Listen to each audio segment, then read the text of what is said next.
welcome to episode 20 of Fizzy's Wacky World of Wrestling. My name is William Fizzpatrick, and hey folks, we made it to 20 episodes. It only took me, 2013, 2014, 2015, 2016, 2017. It took me 5 years to get to 20 episodes for this particular podcast. Well, you did have the hiatus, so we can forgive you. Mm-hmm.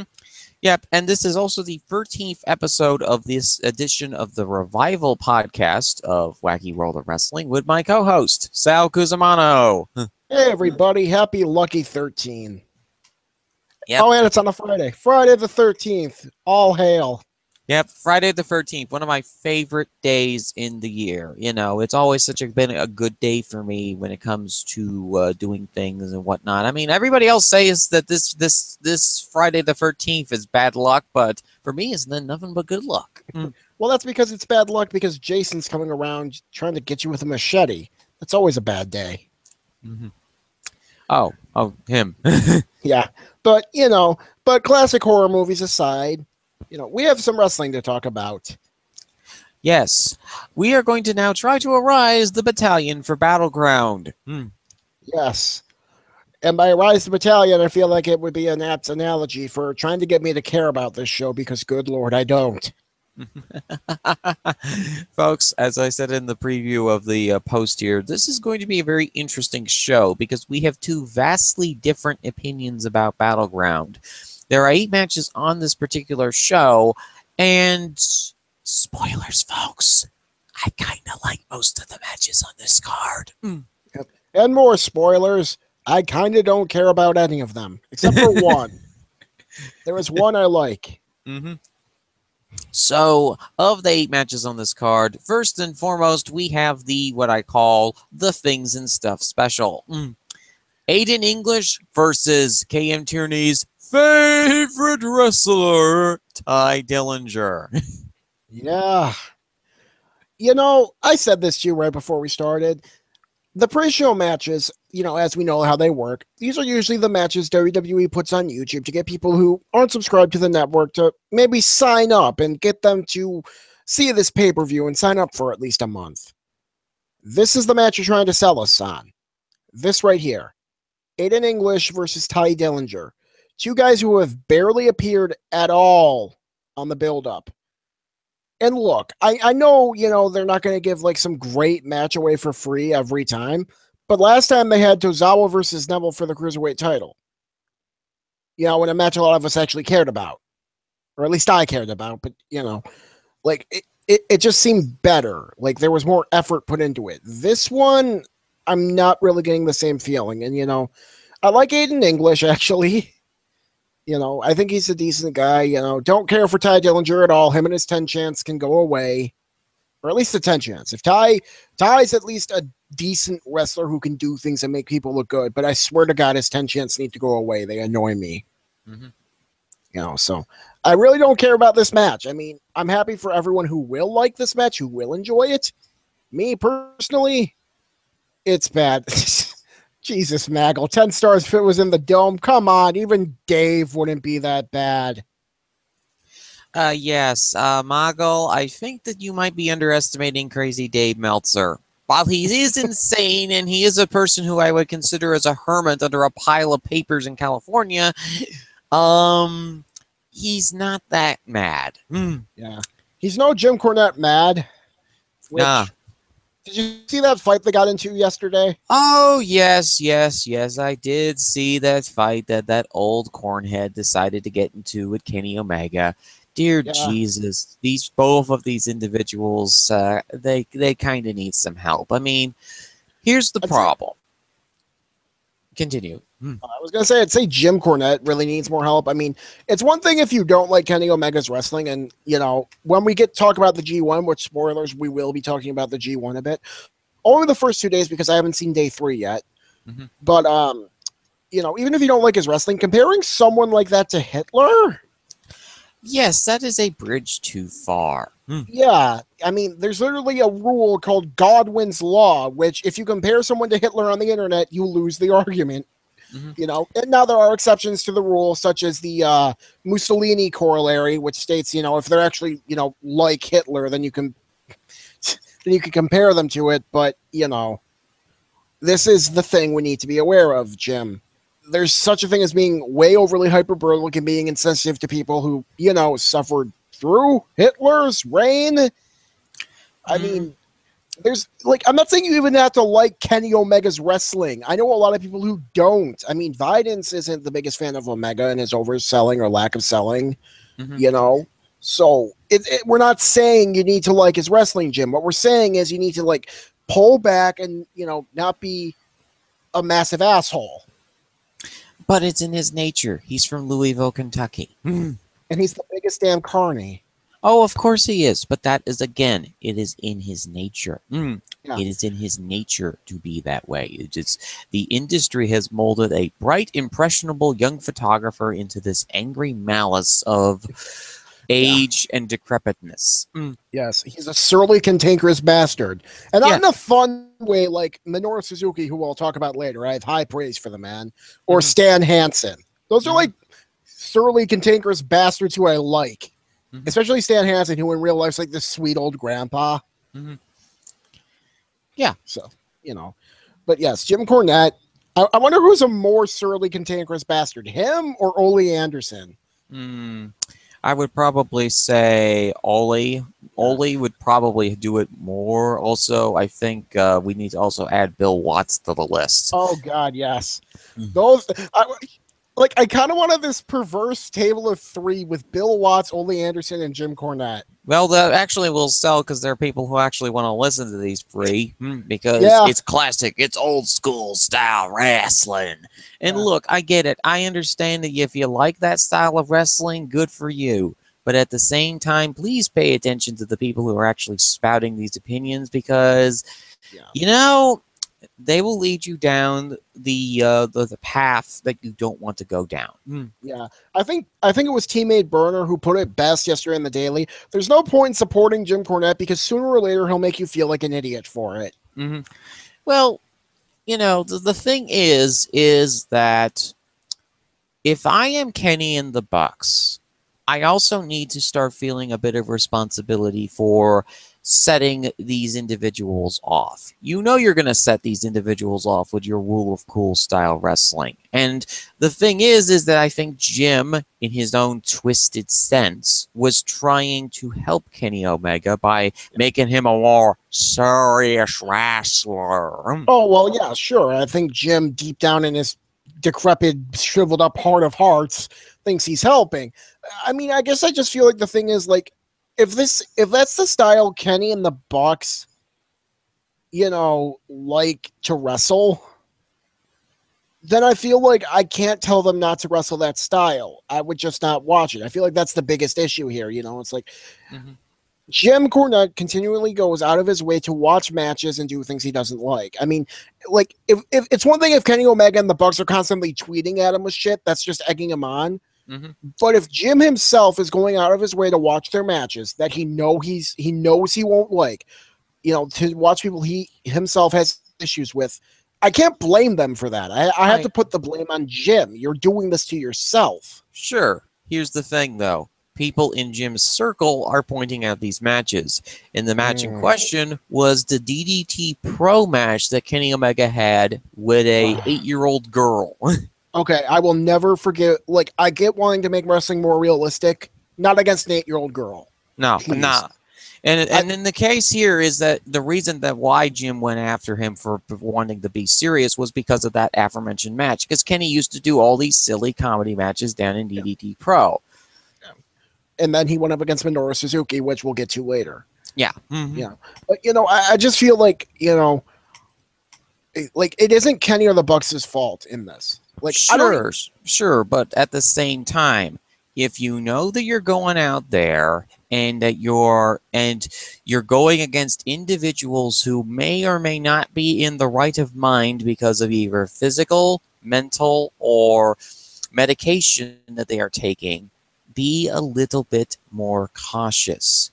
Your Rule of Cool style wrestling has aggravated the old schoolers, and I know that they live for this. This is basically this is their wrestling high when they can get the old school guys peeved off at them.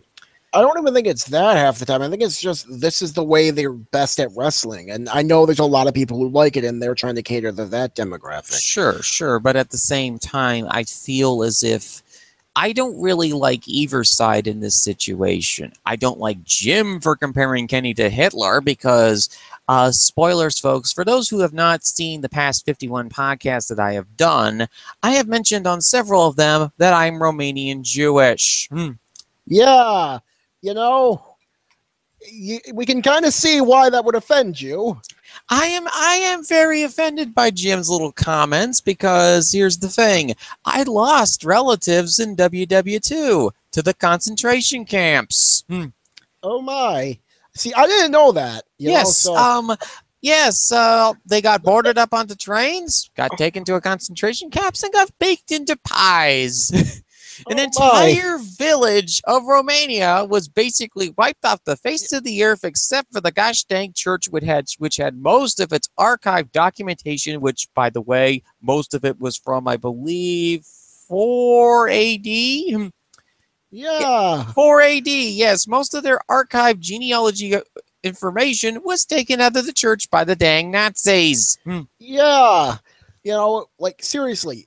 And this is the guy, Kenny's only fault you could really give him is that you don't like his wrestling style and, you find him a bit weird in terms of wrestling. The thing is that he also is extraordinarily preachy about his style of wrestling. Look, I get it. The guy was a hazing victim of Bill DeMont. The guy possibly has a few too many concussions to my liking.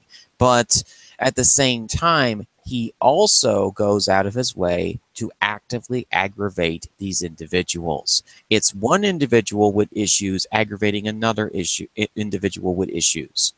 Yeah. I just feel like, like those two should just stay away from each other. Sure, but it's Twitter, and also they are professional wrestlers, so therefore they are going to instantly go after one another. Yeah, I get that. I just don't feel like it's, like like I said, if Kenny's going out of his way to attack others, or not attack, but like try and set others off, yeah, that's not cool. But I feel like he's more or less wrestling the match he likes to wrestle. Sure. Maybe setting them off is part of it. Maybe, this is what he's good at and what he likes, and maybe it's some combination of the two, plus the fact he likes to wrestle that way because it makes a lot of other people happy. I don't know. It's probably somewhere in the middle of all three. I just don't like telling people they shouldn't wrestle a match they like to wrestle because someone else might have an issue with it, Like, I would never tell Kenny Omega, don't wrestle like this because someone might have an issue with it. I'd be like, you know what, you have an issue with it? That's fine. I don't like Seth Rollins' matches. I'm not going to tell him he shouldn't wrestle this way if he really wants to. I'll say I would like it better if he didn't wrestle this way. I personally wouldn't. I personally would like it if Seth sold his limbs most of the time. And I'm not trying to be too down on Seth this week or going forward because I know there's a lot of people who like Seth. I'm just using Seth as kind of the example. And I will actually praise Seth this week. As much as I hated the segment with him and Dean on Raw, I will say Seth's acting wasn't bad. Yeah, I mean, here's the thing. But the situation also needs to be added is that Jim used to be a former agent booker. Yeah. The thing is that he's not an agent booker anymore because, well, there are a laundry list of reasons from feuding with his various co-writers to basically tanking Ring of Honor. Yeah. And I think Mag will put it best. Half the reason Cornette's relevant is because of his hate of Russo and Dunn. Well, also because of his decent booking in the mid-90s. But unfortunately, the mid-90s were a very long time ago. Yeah, and even then, he only had really good booking when he was booking with Russo, ironically, for that brief bit in 97 WWF. Yes, but they weren't actively trying to kill each other that day. Yeah, they actually made something pretty damn awesome. So, it's weird. No, it's not necessarily weird because I think that, and this is going to shock people, Heyman, Russo, and Cornette all kind of have a similar personality structure. I actually could see that. Sometimes you can't stand people who are exactly like you. And Cornette is basically the Southern Fried version of Russo, who's from Brooklyn, and Heyman is the Jewish version from Brooklyn.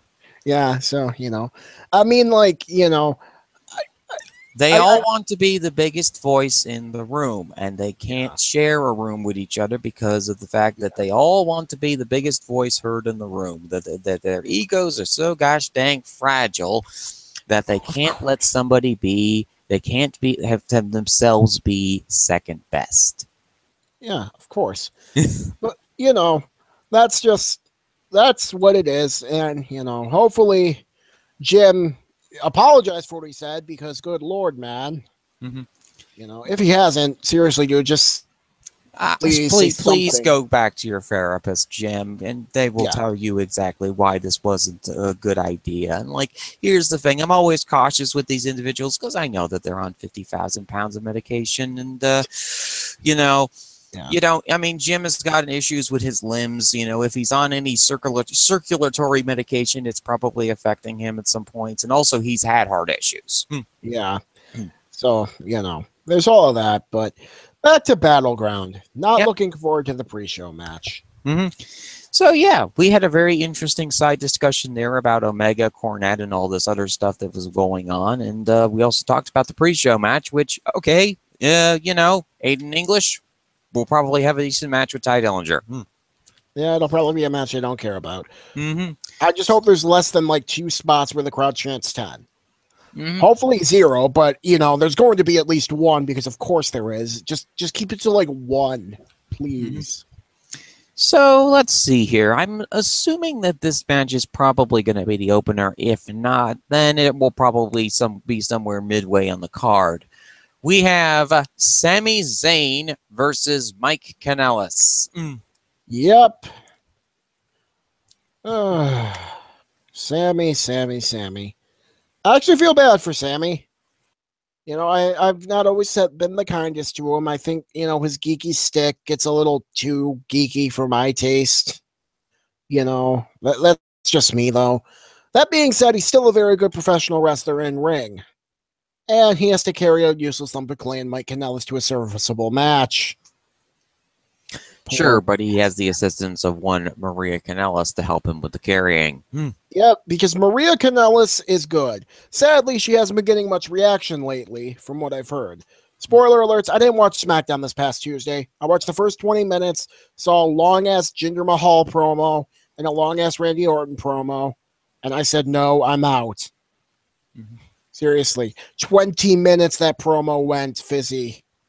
Why? 20 minutes of a promo explaining the Punjabi prison match, which we'll get to later. But Mike Kanellis had a debut this week on SmackDown against Sami Zayn and had fantastic ring gear.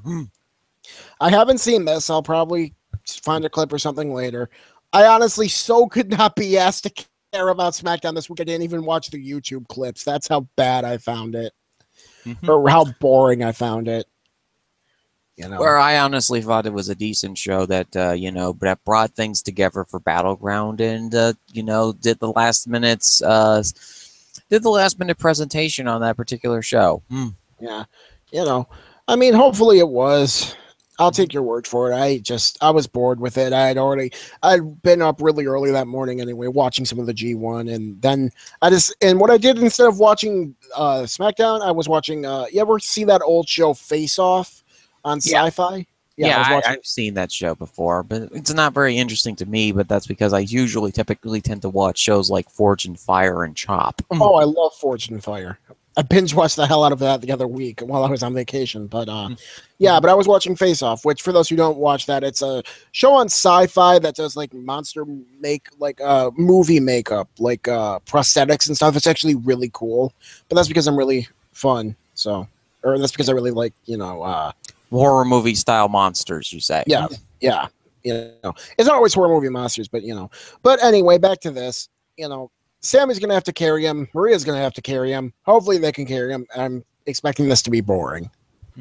I expect this to actually be a semi-decent match, if not a good match in this case, because here's the thing.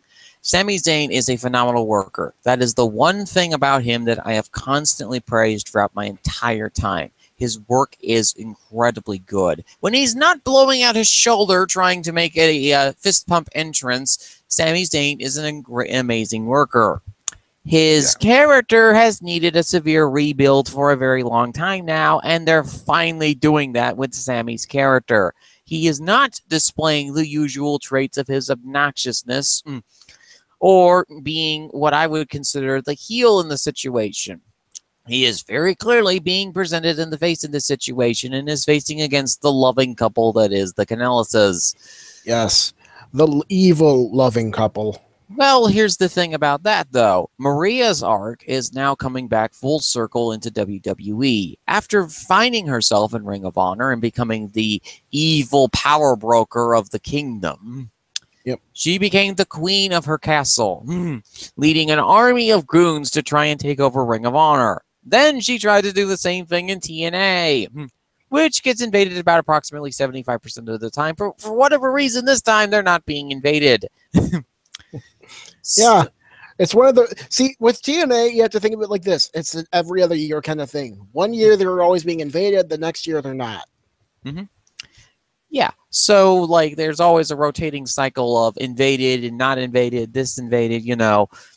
And in all honesty, in this situation, Maria is coming back to WWE to enact vengeance upon the people who treated her as this ditzy girlfriend character that she was in WWE. And spoilers, folks, Maria is not the same character that you knew back in the 2010s. Yeah. She is a very different character than what she was before. She was, in the past, she was portrayed as this somewhat ditzy character who had some flashes of brilliance. Wasn't she in a relationship with Santino Marella? I think that might have been, that was Beth Phoenix. No, I know Beth Phoenix had it at one point, but I think Beth came like as part of the storyline. I think Santino was with Maria, and then Maria wanted to do like a Playboy thing, which was when WWE was partnered with Playboy. Santino got all jealousy boyfriend thing, flipped out. She get it. They broke up. Then Santino got Beth. Yeah, and also she tried to be in a relationship storyline with Dolph Ziggler. Oh, joy. But yes. Yes, so Ziggy is basically looking behind his back at this point because Maria is plotting vengeance. How many ex-girlfriends does Dolph have working in WWE? Enough to probably star in at least 7 Quentin Tarantino films, or Robert Rodriguez if Quentin's not available. Oh, come on, we got to keep Quentin available. Love that guy. I have not, and this is going to shock some folks. I am not the biggest fan of Quentin Tarantino's films. Oh, come on. Oh, people think I'm going to be a contrarian about this, but I'm not a fan of the excessive violence. The characterization seems to be like about the same in every single film. The excessive violence in the characterization makes sense. He's doing like old school exploitation films in a modern setting. Sure, but I'm not a fan of those films, and you know, and I'm also kind of concerned of where are the bodies. Because this guy seems like a total psycho. Of course he's a psycho. That's why he's awesome. Speaking of psychos, apparently Maggle decided to post a link that has just made Sal a bit upset. Yes. Stop posting about Ciampa. Just because my partner here likes him doesn't mean I do. That bastard. Oh, dear God, he is so doomed when Candice acquires that trophy to stab him with the thing. Yes, I hope Candice stabs him with it, smashes his face in with it, just does everything with it. Beat him up, Candice. I mean, like, here's the thing about this whole situation. Johnny is not the scariest person here. His wife is. Of course not. Of course she is. I mean, Johnny's a nice guy. He's a guy that will probably, you know, let this slide. You know, he did that promo a couple weeks on NXT where he was like, at TakeOver Brooklyn, I'm going to be there and I'm going to wrestle. Yeah, couldn't the GM just have announced the match for you for TakeOver instead of you playing the dramatic, you know, the dramatic promo? Hey, I will not have you slander that good man, Johnny Gargano. How dare you, sir? Well, it's technically, like I said, it's technically still his fault that he set off a gosh dang Sicilian. Hey, what's that supposed to mean? I'm Sicilian. I know, but like using the guy and using the guy and not making sure that, hey, if the guy is if the guy make sure that the guy wins a few matches so he's happy. Well, it isn't his fault the authors of Pain are two giant men. Mm-hmm. Seriously, this isn't Johnny's fault. And look, we're not always going to turn on people just because we don't always get our way. We only do that about 75% of the time. But anyway, Mm-hmm. you know.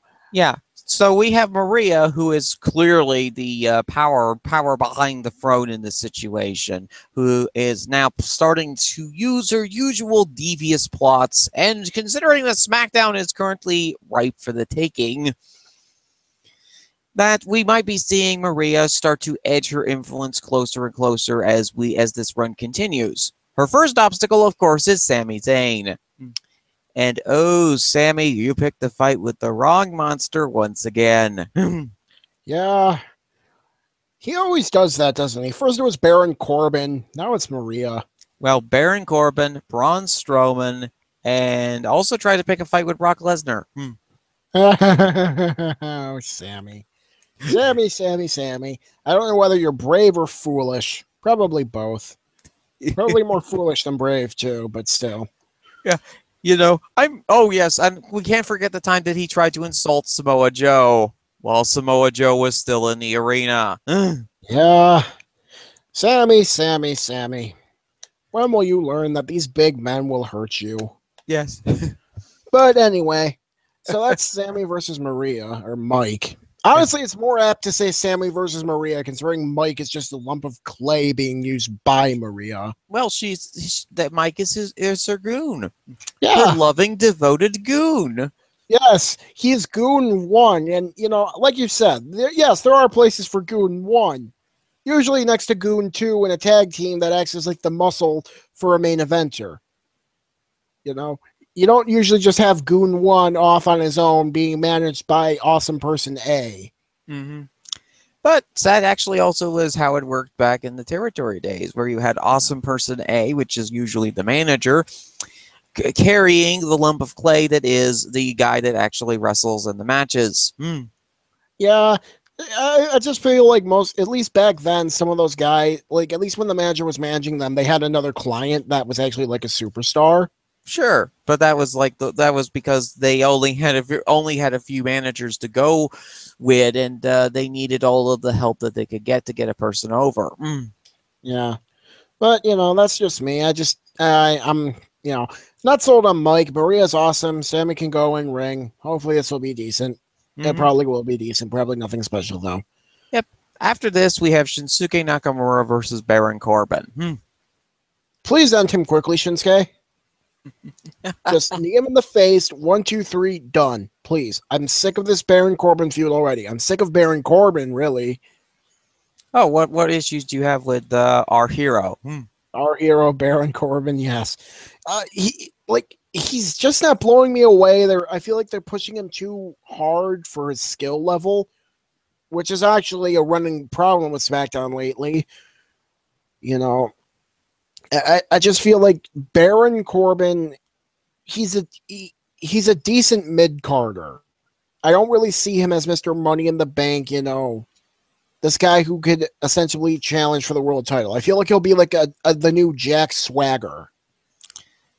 Oh. The new Jack Swagger. Yeah.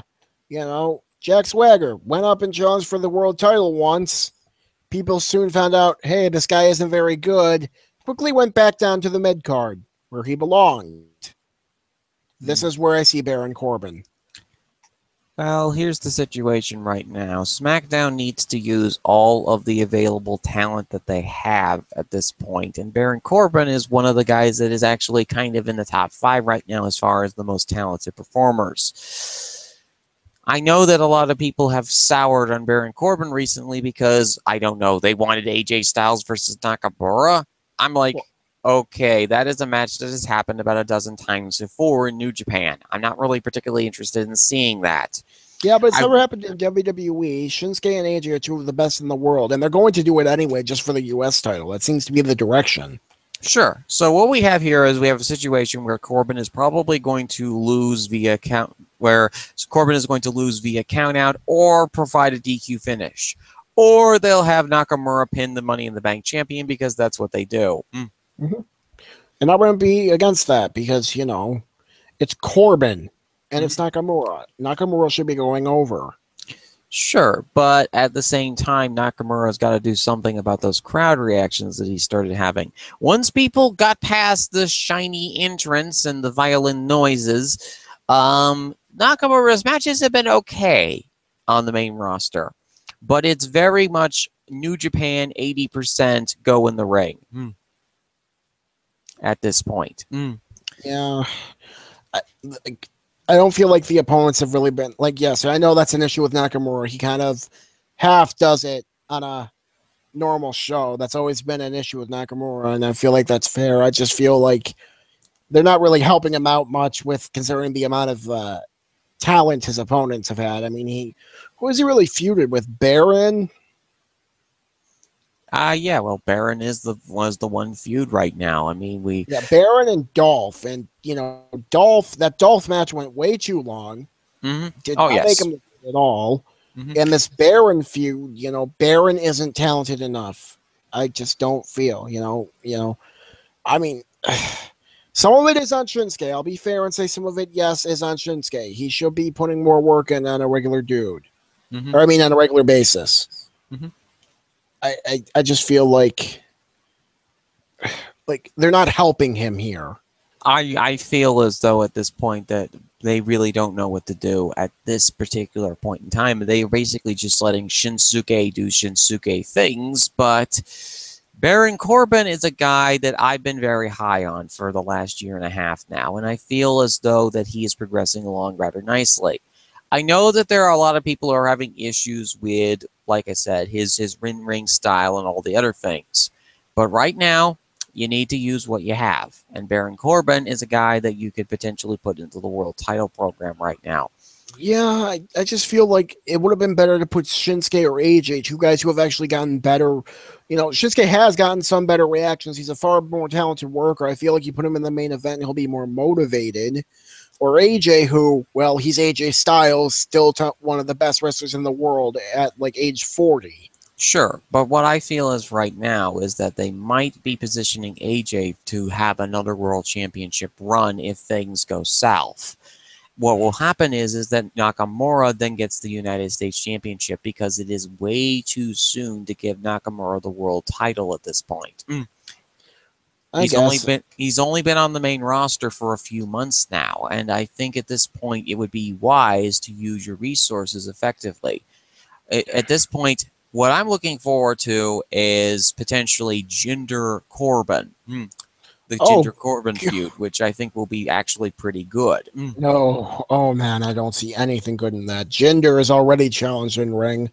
Randy Orton isn't good, isn't great, don't get me wrong, but he's a hell of a lot better than Corbin. Oh, I don't know. We'll have to see what the chemistry is like because I think Corbin and Jinder might work out. God. I think at this point, when it comes to Corbin, he needs to be positioned for the heavyweight championship run. If they don't have him just drop the if they don't have him just lose the briefcase, because they have been having the briefcase winners lose the match for the title more often recently. Yeah. I don't know if they do run Corbin Jinder though, mainly because they're both heels. I don't see them making Jinder a face. Like that'll happen. I don't see them it could happen. No, Fizzy. This is 80s WWF. SmackDown went from 80s Memphis to 80s WWF. 80s WWF was all about evil foreign heels. We have 3 of them. Sure. That being said, I am here for World Champ AJ and US Champ Nakamura if that's what they want to do. I'm here for that. If that is their end game, I will support this end game. That is the only end game I'll support, though. Or if it's World Champ Nakamura, US Champ AJ Styles, I'll support that end game too. Hmm.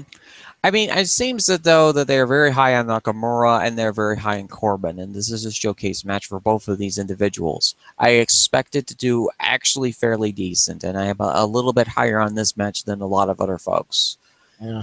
as it's been very clear so far. Yes. Yeah. And then on the other end of the scale, we have AJ Styles versus Kevin Owens for the United States Championship.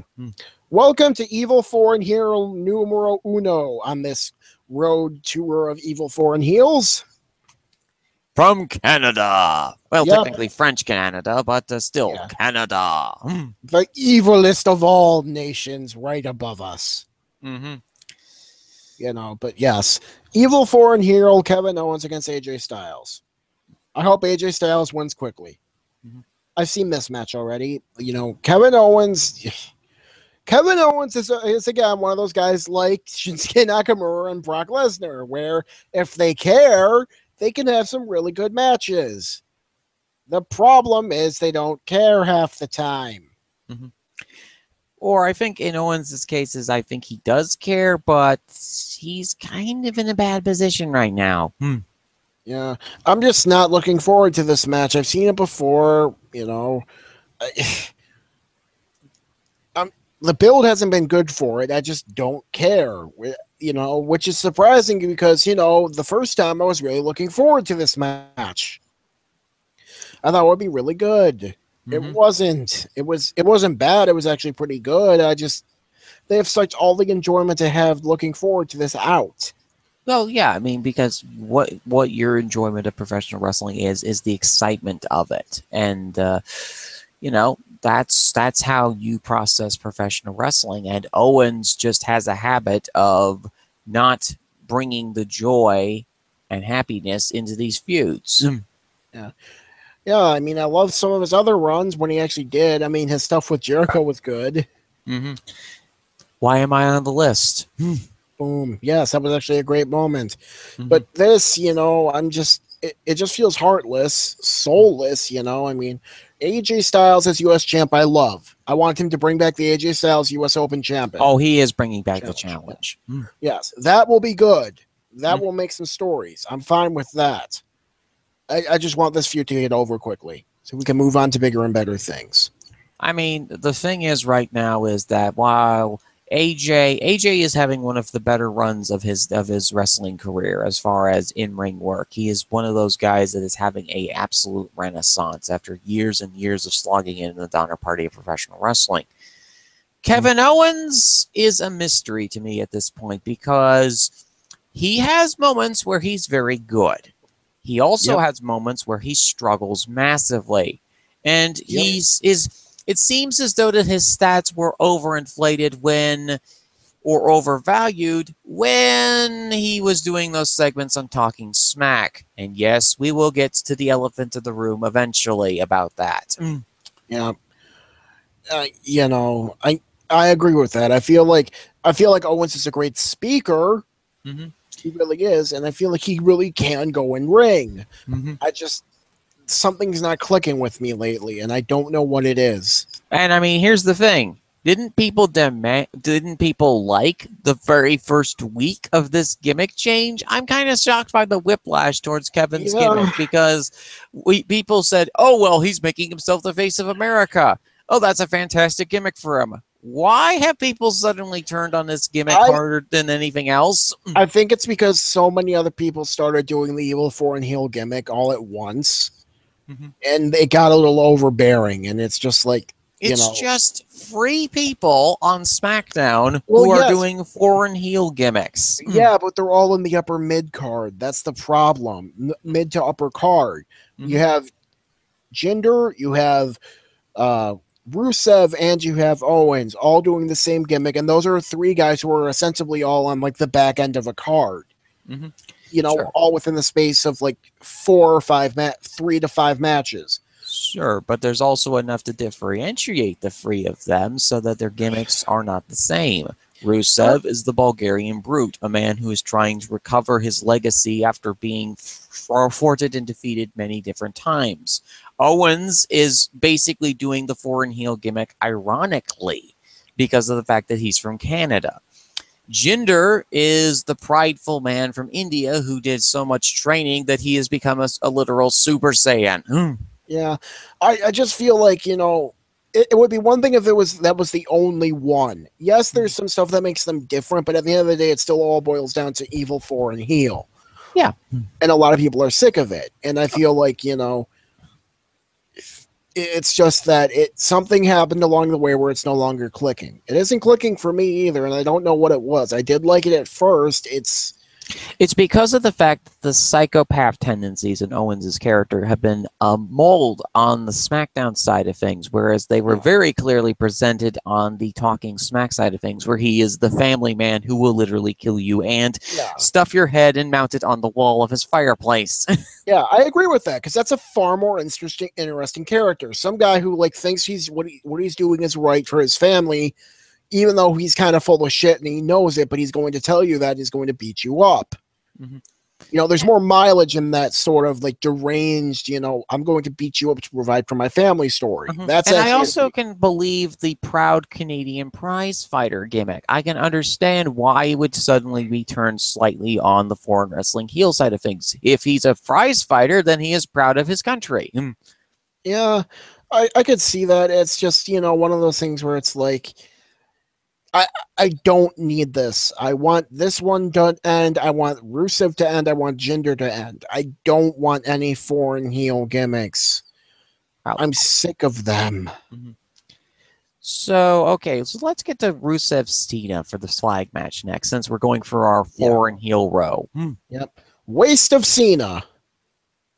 Seriously, this is how they brought him back on the July 4th. The good old rah-rah U.S. pride speech. Rusev comes out. Returning, by the way. This was Rusev's big return to SmackDown. Wow. Another evil foreign heel. We already had Jinder and Owens at this point, people. And we just had to go for 3. I mean, in fairness, this is the longest established foreign heel. And that's what I hate the most about this. It is the longest established. You couldn't give Rusev anything else. We've seen this before so many times. Hell, I'm pretty sure we've actually seen this match between the two of them before, only instead it was a Russian flag because Rusev was representing Russia at the time. I think actually that match was between Rusev and Big E. Oh, okay. Either way, you know, we've seen this stuff from Rusev. It's old. We already have 2 other evil foreign heels. You know, why? That is my biggest question here is why? Because A, Cena needs a feud to rebound off because he has been inactive since WrestleMania. And B, this is a way to retool Rusev's character. This is the start of this process. If they do retool this, and I feel like you're giving them far too much credit, but I'll play along here. If they do retool Rusev's character and stop making him an evil foreign heel after this match, I will be ever so slightly more forgiving of this. I get the Cena stuff. I do get that they need to bring Cena back in and give him a match. Fine. I just feel like you couldn't do anyone else. Well, they couldn't because they had already had their rest of the card planned out, and this Cena match was an extra match that was added onto the card over the last month or so because they needed to start drawing for Battleground in Philadelphia, which has been not selling very well on the ticket front. Yeah, you couldn't give them like one of the Ascension, or hell, both of the Ascension. That's a waste of the Ascension. No, it isn't. The Ascension aren't doing anything. Why would you feed them to John Cena, though? Because they're not doing anything, and, you know, it's a way to get Cena back, you know. It makes, I mean, you know, Lord knows we don't need to do much to make Cena look good, but, you know, at least we're giving him, you know, you have him beat one of them or beat both of them, you know. Yes, it wouldn't make the Ascension look good, but the Ascension aren't doing anything anyway except being in awesome Breezango skits.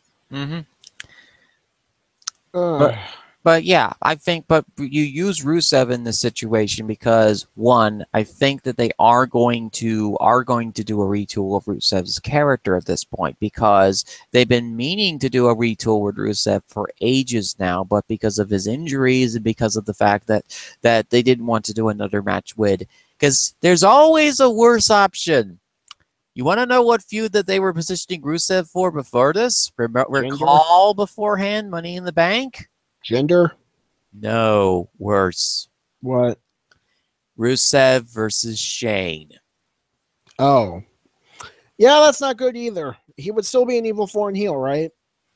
Well, piece of evil foreign heel actually would probably get face reactions because Shane McMahon is the money after all. Yeah.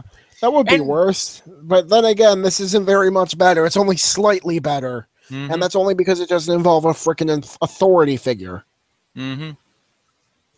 Sure, and yes, I understand that they did feed Gallows and Anderson to Reigns, but in this situation, that was on a Raw. This is on an actual pay-per-view.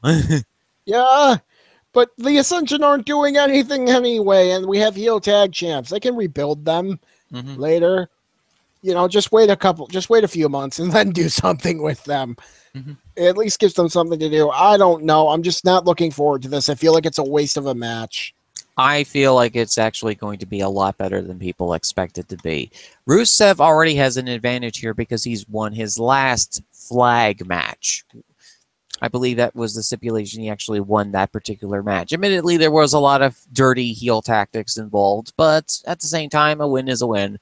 Yeah. Here we have a situation where Cena is going against the match in Rusev's element. And Rusev, being a guy who has had multiple issues with Cena in the past, now is in a situation where he can enact vengeance upon John Cena for what he feels is ruining his career, because we're going with the ruining career angle as far as Rusev is concerned.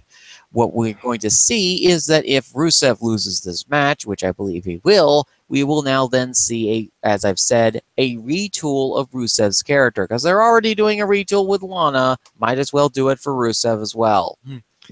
Hopefully they do. I don't expect them to, but I hope they do. I think they are going to turn Rusev face eventually, because right now at this point, SmackDown is stuck full of heels. Yeah, and I don't necessarily just think that it's a foreign wrestling heel problem. It's a problem of SmackDown has a ton of heels, not very many faces, and I feel as though we haven't seen Rusev cut his face chops lately. I mean, he was fantastic as Bartholomew the Farmer. Yes. And I feel like that's another reason why I'm so mad they brought him back as evil foreign heel to begin with, you know? They could have brought him back as a face, because you're right. They do have a lack of a face problem. Well, what they needed to do is they needed to tell the story of how Rusev became a face. If they just brought Rusev back as a face for a promo segment, then the audience would not like that. I don't know about that. I've seen people come. I mean, remember when Triple H got injured back in 2000 to his quad? He was the evilest bastard heel when he left, and when he came back, he got the hugest face pop. Well, of course you are going to cheer a guy. I mean, the guy basically had his knee ripped apart. Yeah. Well, I feel like that's the same with Seth Rollins. I mean, I think the audience would have bought into it, especially since a lot of people want to cheer Rusev. Sure, a lot of people want to cheer Rusev, but unlike the Triple H and Seth Rollins situations, Rusev is not as established as Rollins and Triple H are. You need to actually do an arc with this guy before you turn him face. So we have now a situation where you could potentially turn Rusev face and do an ongoing story arc, which would help fill the runtime for SmackDown. If it works, I'll be on board with it. Again, I just don't have the faith right now. SmackDown has been so mad lately. Like, I can see they have a plan. I don't know what that plan is, but I get the feeling they have a plan. It's just all of this plan is making me meh. I think people are also getting dragged down by the USA versus the World stipulation, and yes, I understand that, but again, it's the middle of July, it's patriotic season, those things are going to happen. Look past those things, move on, and let's go on to the next feuds. Obviously, John is going to be positioned in a position for a good match at SummerSlam against one of these opponents. It could be Nakamura, it could be Styles, it could be any one of these other opponents. Heck, it could even be Jinder for SummerSlam. I think it is. I think I've heard that might be the rumor going around. I'm not 100%, but I think that's what it's going to be. So, you know, looks like Jinder's losing it to Cena for 17, folks. Actually, Jinder's going to win. Oh, jeez. Who's taking this belt off Jinder? Seriously. But we'll get to that in a bit. Actually, that's the next match on our list. Okay. Jinder unless, of course, you want to talk about the five-way elimination match for the number one contendership for the women's championship. Yeah, let's give the women some love. We haven't talked about them all show, and it's been like 15 minutes. So let's give the women some love. Charlotte Flair versus Becky Lynch versus Natalya versus Tamina versus Lana. And a fatal five-way elimination match to determine the number one contender for the SmackDown Women's Championship at SummerSlam. Yes, since Carmella currently has the briefcase. Yep. So, I think this will be an interesting match. I mean, Becky and Charlotte will have to do the lion's share of the work. Let's be fair. They're probably the two best technical wrestlers in there. I honestly feel like Lana should be eliminated first in 3 seconds. It'll really help the match flow better, I feel. Well, I think Charlotte Flair is going to pull a diesel kick and kick Lana out of the ring after 3 seconds. Yeah. So, I don't know who wins this match. I'm thinking Charlotte. And my reasoning for this is it's going to be Charlotte and Naomi at SummerSlam, and Carmella cashes in on the winner. Which I'm thinking will be Charlotte, and then we get to a Carmella-Charlotte feud. Which I think will be really interesting, because I think that Charlotte's... Here's the thing that I've noticed. Charlotte's face run right now is being vastly underrated by people right now. I know that there's a lot of desperation for folks of, turn Charlotte Flair back heel. It's her natural alignment. Well, let's see what this babyface run she can do at this point, because I'm loving this babyface run that she's doing. I don't hate it. I kind of liked her being like the sort of geeky Becky Lynch friend. Yeah. I mean, she's the wacky friend who walks around wearing a robe with peacock feathers on it. Yeah.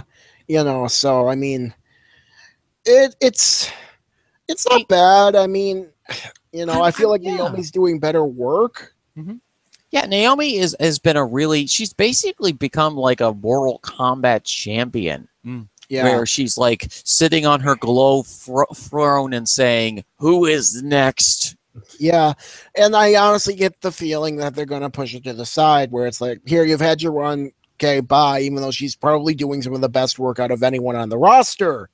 I'm feeling like they're actually going to expand the feuds at this point with the women's division, that they're going to do multiple feuds. With the Mae Young Classic inbound, they're going to start increasing stories for the women. I hope so, because, I really am getting the feeling that, because keep in mind, it's been well documented, Vince loves his blondes. Yes, we know that, but at the same time, Vince isn't around as much here for SmackDown as he is for Raw. Yeah, I'm just worried, because I'm just getting this like back of my head, something screaming at me. They're gonna move to Charlotte, Carmella, and leave Naomi behind. They're gonna move to Charlotte, Carmella, and leave Naomi behind. Maybe it's just paranoia. It's very possible. And we haven't even talked about the Usos yet, so hey, those two are awesome. I'm just saying, it's in the back of my mind screaming, and then I'm a little worried. Hopefully I'm wrong. Yeah. I hope I'm wrong. I hope I'm just baselessly worrying about nothing. I don't think I am. Yeah, I mean, it's understandable to be worried about the situation, but I feel as though that Naomi will be okay, because here's the thing. If Naomi needs some time off, because she has been dealing with some knee issues over the last year or so, then okay, then we do the injury write-off angle, and Naomi gets to take some time off. And then she comes back and as a face, still just as over as she's always been. And, she's been getting really over with the audience. And I feel as though that a secondary feud against somebody on this roster would be a really good thing. Flair Carmella looks really interesting. We have the Queen versus the fake princess. Yeah.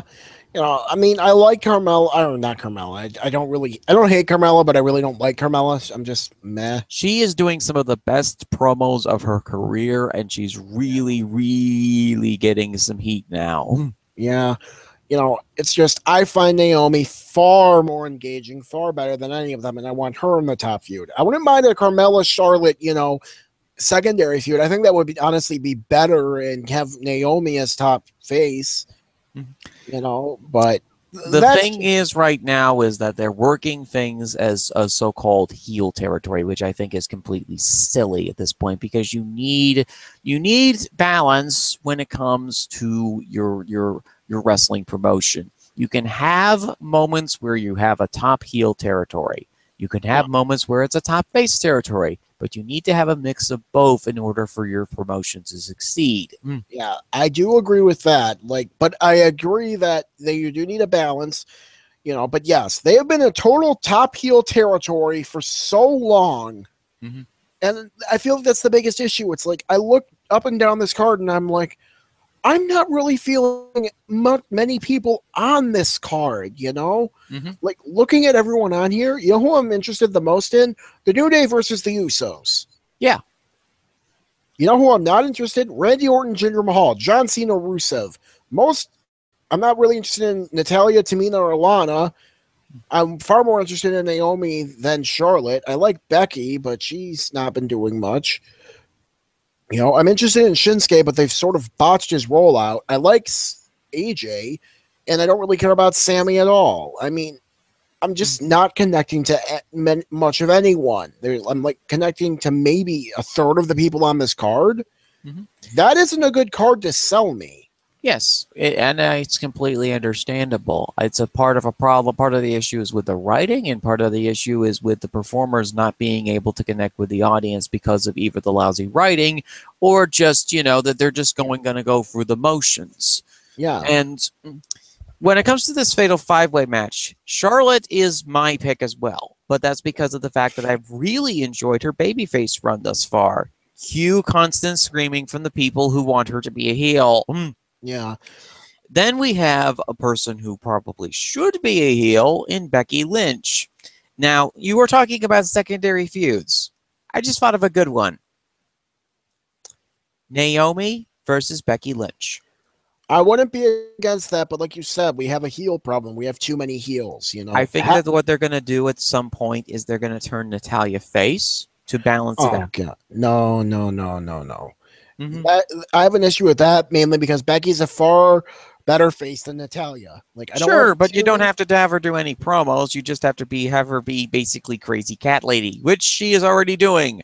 Yeah, it's just it sort of feels like they're taking a step down for no real reason. Like, I do agree that Becky would be a good heel because she's been a good heel before. It's just when I'd rather wait until you have someone who can be as good a face, or at least not such a massive step down from Becky before you turn her heel. If you do turn her heel, I mean, they could always bring Bayley to SmackDown, but that's just me. Oh, poor Bayley. She is dead. Oh, she's not dead. She's fine. This is just a rebuild phase for her character and her career, because this is something that finally needed to happen. She's been a face for 4 years now and has not had any form of major character building aside from the massive snippets in NXT. But then again, it's NXT. Well, yeah, that's mostly on the writing of the main roster, aka Vince. Sure, but it's also on the writing of the soap opera writers that are in the writer's room that really don't know what to do with this character because they've never had to deal with this kind of character before. They're used to dealing with characters who are soap opera type characters. Yeah. Not characters from a children's TV show. Yeah. Anyway, yeah, the Fatal 5-Way, I think it'll be fine. I mean, my picks are Charlotte to win in a pure sense of from a booking standpoint, but my sleeper pick is Tamina because it would make things happy. I think I honestly could sort of see Tamina, though. Although her and Lana's relationship is weird. Someone pointed it out, and I don't remember who. It's like two people who should be managers, like managing each other. It's weird. Well, they always had those weird kind of relationships in WCW where two kinds of managers were kind of managing each other. But, Tamina and Lana, okay, we'll see what happens here. Or they could completely swerve us and Lana wins. Oh, no. I mean, really? We just had Lana lose, 3 times in a row? 4? Get literally squashed by Naomi. Yes. I mean, how many times do we have to do this? I mean, You know, it was funny the first couple of times because we made Lana out to be a joke and we could all laugh like, oh, thank God, what were we worried about? You know, they keep doing it. It's like, why are you extending the joke, WWE? Because they're addicted to a reaction, and they are going to do things that seem silly or insane to us, but to them it is a Tuesday. It is completely normal behavior to them. Yeah. Anyway, let's talk about my paranoia. Yeah, because it's not paranoia, it's the Usos. Oh, I love that line. They always need to say that line. So after a failed rap battle, the New Day lost. I mean, the New Day won, but it was because of technicality. The Usos want vengeance and want to destroy the New Day. Yeah, and let's be real here. Tanya said it too. We all know the New Day won that damn rap battle. Or the Usos, you say. Or the Usos, excuse me. My bad. Yes, what the hell was I talking about? I mean, Xavier Woods kept that from being a total one-sided ass kicking. Mm-hmm. You know, he brought it from like if the Usos were winning like 10-0 at halftime, Xavier brought that up to like 10-3. Yeah. You know, he at least closed the gap a little, but my God, did the Usos just destroy the New Day. And, you know, the Usos are great heels. It's not paranoia, it's the Usos. Like I've said before, greatest catchphrase in WWE right now. They're great. And they're going up against the New Day. Who, you know, I've always enjoyed the New Day. I think this match will be pretty good. I'm not sure if the New Day wins here, though. If they don't, especially with SummerSlam, like, what? Only like 3 weeks after this show? Yeah.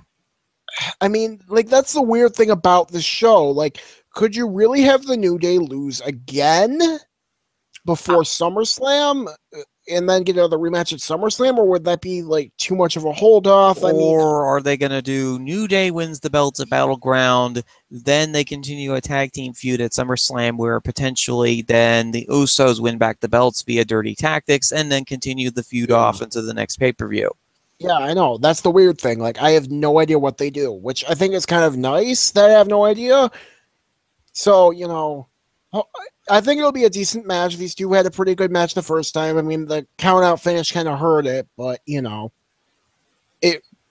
I think this will be a good match, and I'm looking forward to it because it's full of people who I enjoy.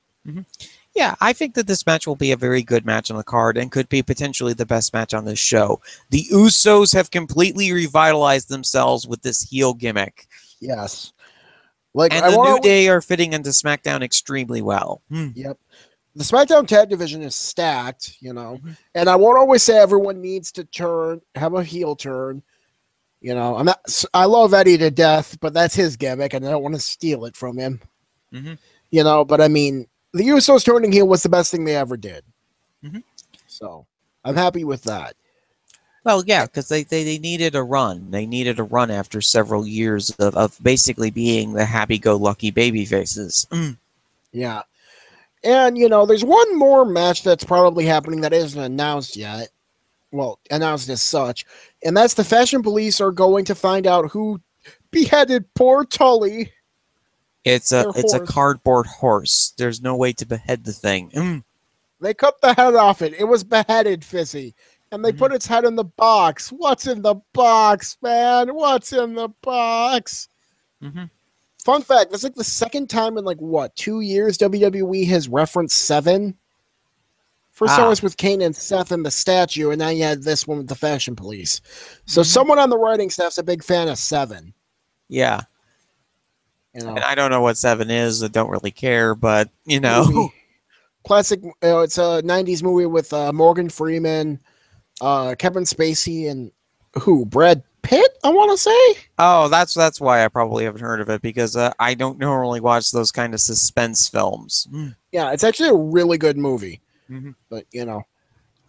But we go, Fizzy being out of culture again. Yeah, no, you're fine. You know, it was a good movie, but yes, they had the Seven reference, and they were the Fashion X-Files this week. Oh, I did watch the clip of that. I had to watch that because, come on, it's my boys. It's the Fashion Police. Love those two. Would like to see them get better ratings for their segments, though. It's so sad because they're so creative. They're so funny.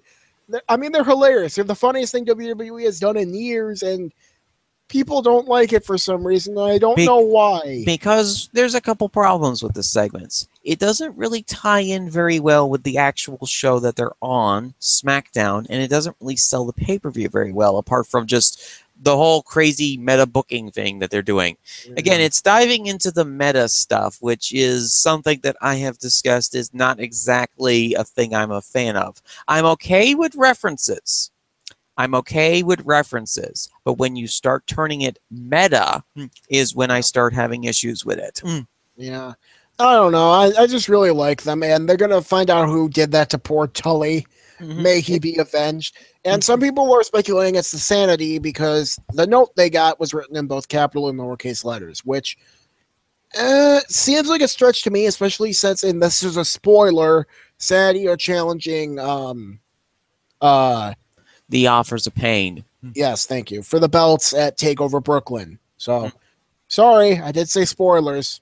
No, so I mean, I think at this point it might be understandable to bring Sanity up onto the main roster. Maybe those soap opera writers can actually do something with this gimmick because NXT has been completely awful with them. Hopefully. See, I don't know though, because if they are going to challenge for the belts, I don't think they bring them up just to win a one-off. If anything, they bring them up and have them lose. There are 4 members of this stable. You know, they can bring Nikki Cross into the women's division as a heel because really Nikki Cross doesn't really have anything to do down in NXT right now because Asuka's still dominating things. Ruby Riott is Ruby Riott, and Ember Moon is still here. Yeah, I don't know what they're doing. If anything, I was thinking it might be the Ascension. I mean, I know they sort of got cleared, but maybe they were all just faking it. I don't know what's going to happen, but you know, it could be Zack Ryder, it could be Chad Gabe, it could be somebody else that we've never even heard of. But there's a mystery angle on our hands, folks. Let's see what happens at Battleground. Yeah. I have heard a rumor that Chad Gable's gonna bring because Shelton Benjamin was signed by WWE, so they might pair him and Gable back together, or pair him and Gable together, which I don't know. You know, because Gable needs a new tag partner after Raw. Oh, dear Lord. I had almost forgotten about that segment. We'll mention it later. For now, however, we need to talk about the glorious Punjabi prison match. If you've seen them before, Fizzy, you would know there's nothing glorious about it. I love this match. I don't. I mean, let's address the huge elephant in the room. How did Jinder get an elephant into the Punjabi prison? I mean, the Punjabi prison is a big structure, and you could fit an elephant in there. Well, let's address the elephant in the room. Why would anyone choose a match where, the guy who has won because of outside interference, why did he choose a match that gets rid of said outside interference? The Singh brothers cannot be in the Punjabi prison. Why, Jinder? Randy himself addressed this on Tuesday as part of a long and boring 20-minute promo that made me go watch Face Off. Yeah. I mean, it doesn't make sense. I honestly thought they should have ended this feud after their last match because their last match, it was actually pretty good. It exceeded all expectations and went above and beyond every expectation anyone could ever have had by being like a 3.25-star match. I thought it was an incredibly enjoyable match. I thought that their first match was a good one. They've actually had some good chemistry with one another as far as matches are concerned. I found the first one boring, but loved when Randy was killing the Singhs. Second one was actually pretty damn good, all things considered. And he actually killed the Singhs right this time. Yes. He did not literally try to kill one of the Singhs by bouncing him off of a table. Yeah. Although it did give us a great Randy Orton reaction where he's just like wincing like, but that was something. And now we have this match, which I've seen the other two Punjabi prison matches. They were not good. Well, we can only go up from here, Sal. Yes, we can. No, we can't. I mean, we can go up from the other two Punjabi prisons. Certainly. From the other two matches, we're going down. The other two matches Jinder and Orton have had. That's going down. I I honestly actually really, continue. I feel like this will be an average match at best. I mean, the absolute best I can hope for, it'll be so bad it's good. I anticipate this match will just be boring and make me feel dispassionate loathing. Well, I think this match is actually going to be better than expected. I feel as though I'm liking the story that they're telling right now, with Jinder being the prideful warrior who wants to finally end Orton once and for all in the structure known as the Punjabi prison. He feels at home in this structure. He feels like, as the mighty warrior of India, being the WWE World Heavyweight Champion, that this is his chance to slay the lion. Yeah. His pride is his biggest character trait thus far. Jinder Mahal is a very prideful individual. Lost in all of the USA versus India talk is that his character is actually very well defined. He's a guy that is extraordinarily prideful and has returned from a long absence to become WWE World Heavyweight Champion. Sure, it was also for the malcontritions of the Singh brothers, who are also benefiting from this situation. Everyone is benefiting from the situation of Jinder being World Heavyweight Champion.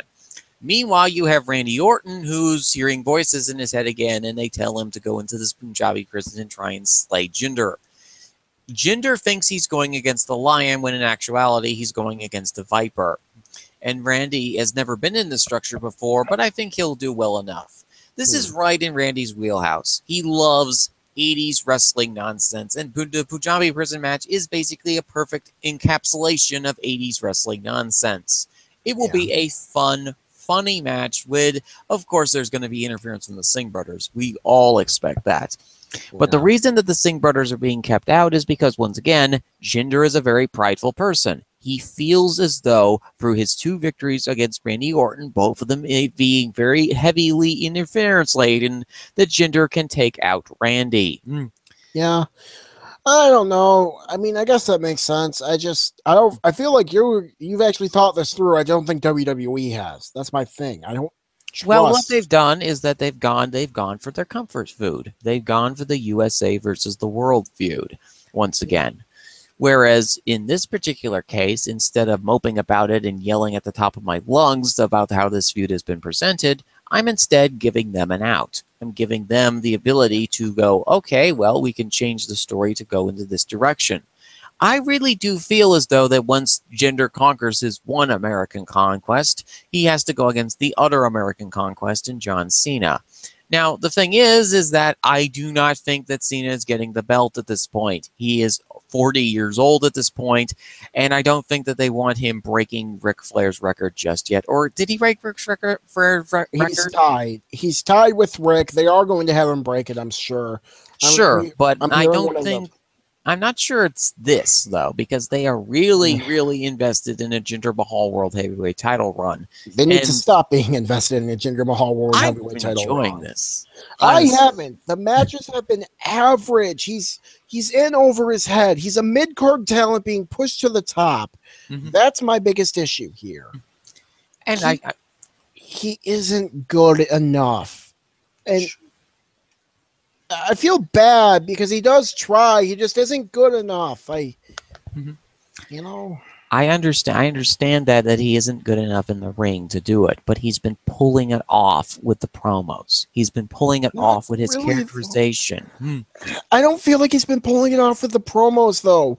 He has some decent angry facial reactions, but he isn't a very good speaker.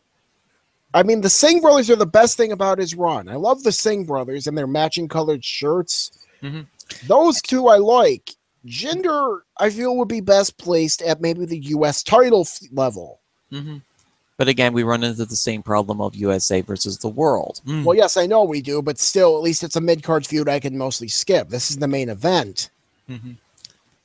I feel like, a better use of their talent would be AJ Styles or Shinsuke at the top, Jinder in the mid-card.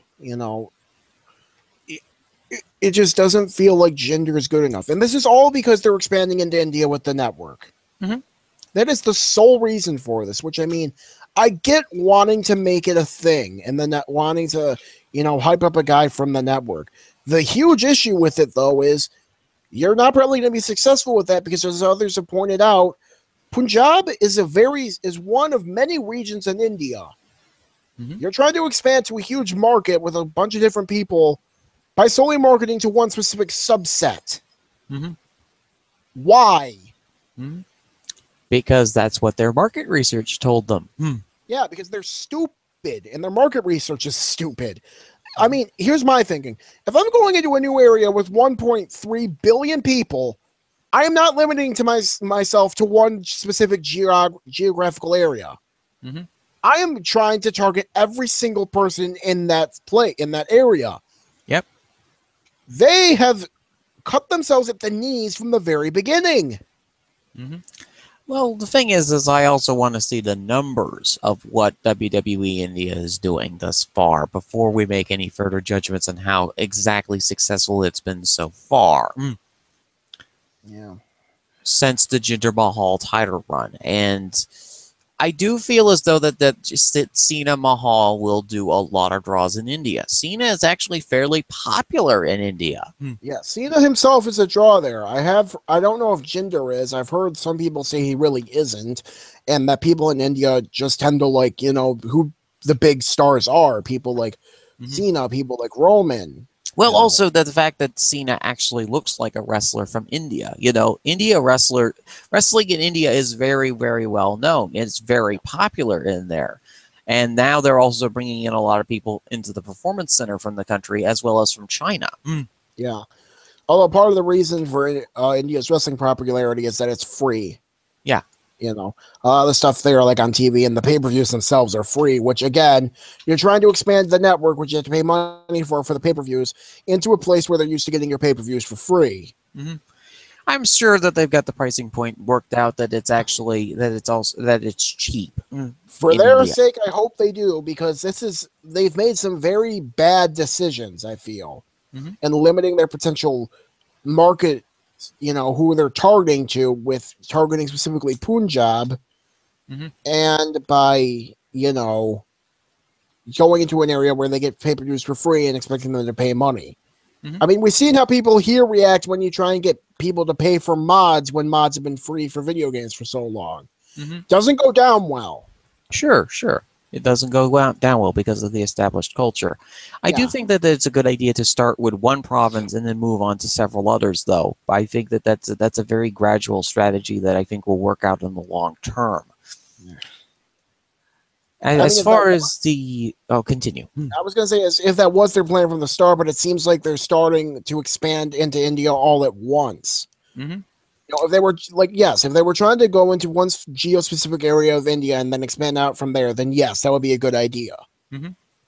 I don't think that's what they're doing, though. I think the thing is, though, is that they also need to establish the technological front of things in India, and the reason that they had to expand so quickly is because of the fact that the technology in India is kind of outdated right now. To expand into the different provinces. Yeah. I don't know, but that's Battleground. A show I'm very meh on. Not really looking forward to it. Hell, I work from noon to 5 on Sunday, so by the time I get home, Battleground will start in about an hour and a half. Well, the pre-show at least. So I don't even know if I'm going to watch it live. I might just catch up on what I'll miss from the G1 because I'm not waking up at 6 in the morning to watch the G1 stuff. To because I have to get to work at noon, so they'll keep me up until like 9. I'm not going to do that. That would just be stupid. Yeah, I think that's really great for you. I mean, do you, dude, because I feel as though that yes, there is definitely the possibility and the potential for this card to be bad, but I just have a good vibe about this show. This show looks really decent. On paper, it looks actually pretty well built as far as a card is concerned. There are a lot of showcase matches that could work out or not work out depending on how much effort or work that the workers put into these matches. I feel as though that the main event, the Punjabi prison match, is going to be one that I'm going to really enjoy just for the pure silliness of it all. And heck, if one of the Singh brothers does a dive in the cage, then Randy Orton is going to spontaneously combust. Yeah, I'm glad you're getting something out of it because Lord knows I'm not. But That's that's completely understandable. yeah. But that's Battleground. We're going to talk about the G1 really quick, or at least I'm going to, because I have the world. Now, yeah, I do not have New Japan World, so Sal will be taking over this segment. Yep. Now, let me establish this. I owned the world for 1 month a couple years ago so I could catch up on some of the G1 back then. I did a very brief thing with it, never really got into it much back then, and I canceled it after a month. Hardly I ever watched any of the G1 that month either, so it was something like I tried to get into it, but I got really busy. This past week, I signed up for it again, and I have been very enjoying it very much. I stayed up to watch the first day live, although that sort of didn't happen because I got through the first 2 matches of the first day of the G1. Sadly, after the second one, I fell asleep because it was pretty boring. It was Bad Luck Fale against Toge Makabe, which, oh god, not a fun match. But the G1, for those who don't know, is New Japan's annual tournament. It happens every late July to mid-August, and it's a round-robin tournament where the winner of it gets a championship shot at Wrestle Kingdom, which is New Japan's WrestleMania in January. So what happens is, it's like I said before, it's a round robin. They fight each other. Each person fights each other once in their block, and then the winner of the 2 blocks face each other. Now, let's say you win the tournament, but let's say in winning the tournament, you lost a match to one of the guys. You'd have to then defend that contract against the people you lost to in the tournament. Yep. So, you have to do that. And you can challenge for either the IWGP title or the IWGP IC title. I think you can also challenge for the never open weight title, but I don't think anyone has. So it's kind of like a Royal Rumble, Money in the Bank, all that kind of thing, but like a tournament. It's really cool. And I'm going to talk about the first 2 days. We just had day 3 today, but I haven't checked it out yet because I woke up late and I had to get ready for this. And I was listening to Taker's Minions podcast, Shooting Debris, which we'll plug later properly, but check them out. So, I knew it wasn't going to happen this morning. So the first 2 days we had, so for Block A, let's run down the competitors. Hiroki Goto, Tetsuya Naito, Bad Luck Fale, Kota Ibushi, Tomohiro Ishii, Zack Sabre Jr., or as I like to call him, Zack Labor Jr. Totally stole that from CJ, but he won't mind. Hiroshi Tanahashi, Yoshihashi, Toge Makabe, and Yuji Nagata. That's Block A. Block B is Kazuchika Okada, Kenny Omega, Juice Robinson, Sonata, Tama Tonga, Michael Elgin, Evil, Satoshi Kojima, Minoru Suzuki, and Toru Yano. Now, day 1, Block A, we had Nagata versus Yoshihashi in the opening match for the actual matches, the actual tournament matches, because then each day they have like undercard matches, which I forgot to take notes on, sadly. But not the first match for the tournament was Nagata versus Yoshihashi, which I thought was a decent match. Went like 3.5 on it. Nothing you need to really go out of your way to see, but it was pretty good. Nagata is one of the so-called dads of New Japan. The guys who were in their like mid-40s, some of the older guys. They're still very good wrestlers. Very fun to watch. I thought it was pretty good. Also, like to note that this is also Yuji Nagata's last G1. Yeah, this is his last G1, and he's winless so far. He's lost his first 2 matches. After that match, we had the match that put me to sleep because it was like 3 a.m. He had Bad Luck Fale versus Toge Makabe. Bad Luck Fale versus Toge Makabe was boring. Very, very boring. It wasn't a bad match. It was just a painfully average match. And I fell asleep. It was short, at least. It was only like 10 minutes. So there's that. But yeah, I crashed after this and I had to catch the last 3 matches after. After this, we had Tomohiro. Oh no, I didn't see that live. We had Tomohiro Ishii against Hiroki Goto, which was a pretty good match. It never really, like, I've heard this complaint leveled against it. It was like, if you know anything about these two, they're both like very like physical punch yourself wrestlers. Like, they both held the never open weight title, which that's what that belt has been known for. It's pretty much like the two, like the gritty punch your crap title, you know, physical. Yeah, this was originally just the title that was supposed to be spun off into a second brand, but then New Japan was bought out by Bushiroad. Yep. By And a trading card game company. Yeah, you know, who have actually done good work with them. And who would have guessed that Bushiroad, a trading card game company, would give rise to one of the most cutthroat and brutal men in wrestling, Kidani. Yes, Kadani is basically Seto Kaiba in the world of professional wrestling. Yes, he took over. He pretty much gutted ROH of all its credibility. But, you know, so we had Goto against Ishii. It was a pretty good match. It never really got above pretty good, though, which is sad. Like, it started hard hitting, but it never really kicked into another gear. Well, you know, it's two wrecking balls going against one another, and it was a typical Goto Ishii match. Yeah, Goto, I've heard some complaints. Like, he's never a guy who'll blow you away, which I feel like is fair.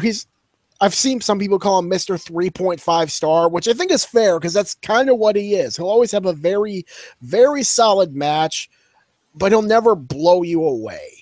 I've always been a fan of Goto personally, but that's because I think that people kind of underrate this guy. Yeah.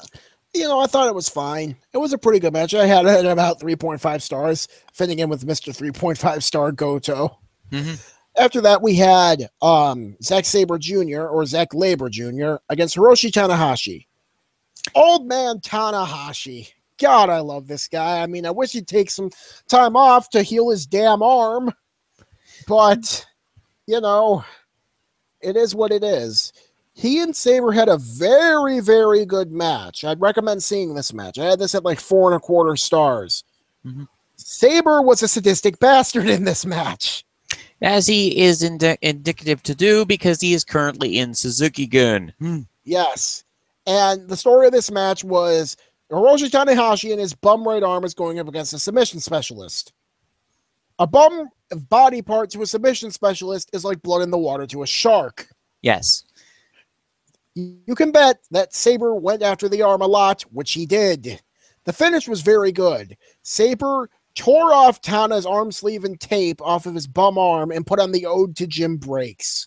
Which he probably needs to rename that move soon. Oh, come on. I love that name. I know, but here's the thing. Jim Breaks was recently charged with accidental manslaughter. Fuck. Yeah, it looks like that there was a murder in the islands, and his caretaker, wife, mistress, whatever, was accidentally killed because Jim Breaks is 80 years old and might be suffering from the same problems that Vern Gagne had when he was in the nursing home and accidentally killed a person. Oh, joy. Yeah. So, you know, that was a very good match. You know, they had 4.25. It wasn't the best match though. The best match of day one of the tournament was Tetsuya Naito, the leader of Los Ingobernables de Japón, the Ingovernables of Japan, against the returning Gold Star, returning from Out of the Mask, I should say, former Tiger Mask W, now known as Kota Ibushi, the Golden Star. That was an awesome match. Like, I can't even describe this match. That's how damn good it is. Like, all I'm going to say is, you know, if you have $10 to spare, that's like 9, but, you know, if you have like the $10 to spare, Go sign up for the World. Go watch that match. 5-star match. Great match. One of the best, probably the best I've seen all year. You know, it was just great. I absolutely loved this match. And it made me feel like I got my money's worth for a whole month on one day. That's how good this match was. Go watch it.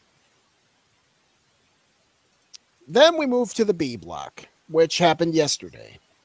And in the first match, we had Juice Robinson against Satoshi Kojima. Mm-hmm. Kojima, another one of the old guys of New Japan. Mm-hmm. I do want to. Sorry for interrupting you here, but I have just looked up what is that incident a little bit more clearly. It was his ex-wife, and he beat her to death. Oh, yeah, Mr. Jim Breaks, who is 80 years old, has been arrested in Gran Canaria for beating his ex-wife, 47, to death. Oh, after she was allegedly assaulted in an apartment in the hotel resort of Puerto Rico. So, yeah, Zach, might want to rename your move. Yeah. The Japanese commentary did call it the Ode to Jim Breaks, too. I heard them say Jim Breaks. So, oh, joy. But yes, the first match was Satoshi Kojima against Juice Robinson. Juice Robinson is the former CJ Parker of NXT. It was actually a pretty good match. Like, it started slow, wasn't the greatest. I feel like that's being too harsh. It started slow, picked up a little bit, really picked up at the end, had a very good finishing stretch. Had that at about 3.5, 3.25. Really solid match. Love Satoshi Kojima. He channeled his inner Stan Hansen and tore off his arm pad and went for the lariat. He has a very nice lariat, by the way, at the end. And, Juice fought him off and got the win. So I thought it was a good match. Very good match to start with. After that, we had Big Mike against Tama Tonga. Wasn't a fan of this match. It wasn't bad. Again, kind of like the Bad Luck Filet match. It was just meh. I will say, though, if you've never seen Tama Tonga, picture a guy who looks a lot like Roman Reigns, who grew his beard out ever so slightly more, and then had Seth Rollins' hair. That is Tama Tonga. Yes, this horrifying clone experiment is Hey, happened. Don't be too mean. That's Tanya's. He's Tanya's. Tanya will hurt you, man. Tanya, come on. Don't be too mean. Tanya loves that guy. Let's support her.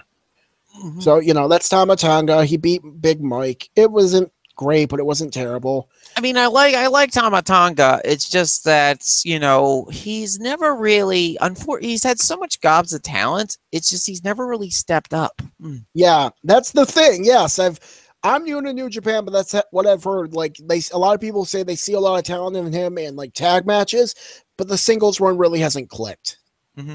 So after that, we had two other members of Los Ingobernables de Japón, Sonata versus Evil in the Battle of All Caps Romaji. For those who don't know what Romaji is, it's the Japanese term for our English alphabet. Yeah. Because these two spell their names in all caps and English letters.